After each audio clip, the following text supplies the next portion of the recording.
বন্ধু বান্ধৱীসকল Ayurvedic Banalata অজাৰ video' sir কাৰণে ধন্যবাদ।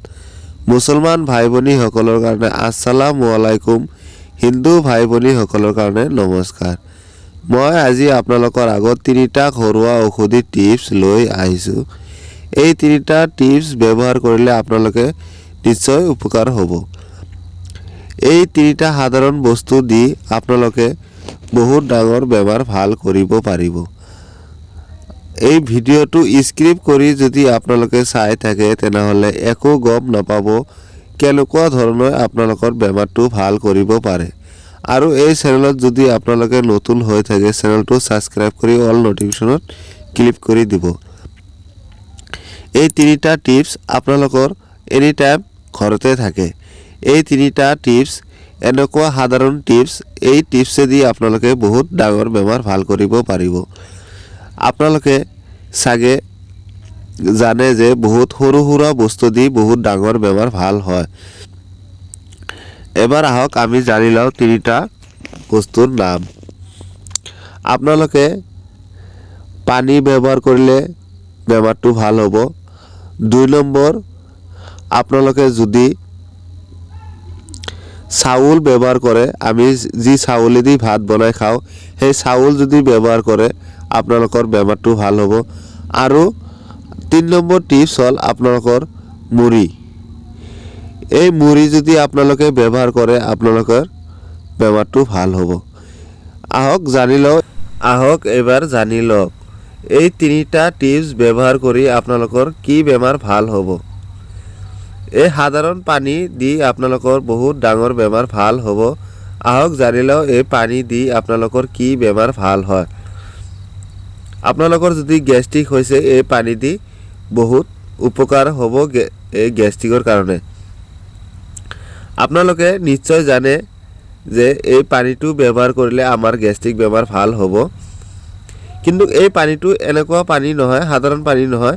এই পানীৰ লগত আৰু এটা বস্তু মিক্স থাকিব, সেইটো হ'ল আমাৰ চাউল ধোৱা পানী। ৰাতি বাইদেউ বা ভণ্টিহঁতে যদি ভাত বনায় বা আহক এবাৰ জানি লওঁ এই সাধাৰণ তিনিটা টিপছ দি আপোনালোকৰ কি বেমাৰ ভাল হয়। আমাৰ এই সাধাৰণ তিনিটা টিপছৰ পৰা এটা টিপছ পানী। এই পানী দি আপোনালোকৰ গেষ্ট্ৰিক বেমাৰ ভাল হ'ব। আপোনালোকে ভাবি নল'ব নৰ্মেল পানী দি আপোনালোকৰ গেষ্ট্ৰিক ভাল হ'ব। ইয়াৰ লগত আৰু এটা বস্তু মিক্স থাকিব। বাইদেউ বা ভণ্টি বা খুৰীহঁতে যেতিয়া ভাত বনায়, ভাত বনোৱাৰ আগত চাউল ধুৱে। এই চাউল ধোৱা পানী আধা লিটাৰ আমি ল'ব লাগিব। এই আধা লিটাৰ পানী আমি ৰাতিটো এনেকুৱাই থৈ দিম। এই চাউল ধোৱা পানীটো ৰাতিপুৱা ব্যৱহাৰ কৰিব লাগিব। ৰাতিপুৱা এই চাউল ধোৱা পানী আমি খালী পেটত খোৱাৰ আধা ঘণ্টা পিছত আমি চাহ নাস্তা কৰিম। আধা ঘণ্টা পিছত চাহ নাস্তা কৰিলেহে আপোনালোকৰ গেষ্ট্ৰিক বেমাৰ ভাল হ'ব। আৰু যদি লগে লগে আপোনালোকে চাহ নাস্তা কৰে তেনেহ'লে আপোনালোকৰ গেষ্ট্ৰিক ভাল নহয়। আধা ঘণ্টা পিছত আপোনালোকে চাহ নাস্তা কৰিব, তেতিয়াহে গেষ্ট্ৰিকটো ভাল হ'ব। আহক এইবাৰ আমি জানি লওঁ 2 নম্বৰ টিপছটো কেনেকুৱা ব্যৱহাৰ কৰিব লাগে। আৰু আপোনালোকৰ যদি 1 নম্বৰ টিপছটো ব্যৱহাৰ কৰোঁতে অলপ অসুবিধা হয় তেনেহ'লে 2 নম্বৰ টিপছটো ব্যৱহাৰ কৰি আপোনালোকৰ বেমাৰটো ভাল কৰিব পাৰে। এই 2 নম্বৰ টিপছ দি আপোনালোকৰ গেষ্ট্ৰিকৰে কাম কৰিব। এই 2 নম্বৰ টিপছ, এই 2 নম্বৰ টিপছ ব্যৱহাৰ কৰিলে আপোনালোকৰ গেষ্ট্ৰিক বেমাৰ ভাল কৰিব পাৰিব। 2 নম্বৰ টিপছটো আপোনালোকে কেনেকুৱা ব্যৱহাৰ কৰিব। 2 নম্বৰ টিপছটো হ'ল আপোনালোকৰ মুড়ি। আপোনালোকৰ ঘৰত নিশ্চয় মুড়ি আছে, আৰু যদি নাথাকে তেনেহ'লে দোকানৰ পৰা কিনি লওক। আপোনালোকে ৰাতিপুৱা 10 গ্ৰাম মুড়ি খাব। মুড়ি খোৱাৰ লগে লগে আপোনালোকে আধা লিটাৰ পানী খাই দিব। আৰু যদি আধা লিটাৰ নোৱাৰে আপুনি যিখিনি পাৰে সেইখিনি খাব। কিন্তু খোৱাৰ আধা ঘণ্টা আগত আপোনালোকে একো নাখাব। আধা ঘণ্টা পিছত চাহ নাস্তা কৰিব, তেতিয়াহে আপোনালোকৰ গেষ্ট্ৰিক বেমাৰ ভাল হ'ব। যদি আধা ঘণ্টাৰ আগত খায় তেনেহ'লে একো কাম নিদিয়ে এই টিপছটো। আপোনালোকৰ ঘৰত যদি মুড়ি নাথাকে তেনেহ'লে 3 নম্বৰ টিপছটো আপুনি ব্যৱহাৰ কৰক। এই 3 নম্বৰ টিপছটো ব্যৱহাৰ কৰিলে আপোনালোকৰ গেষ্ট্ৰিক বেমাৰ ভাল হ'ব।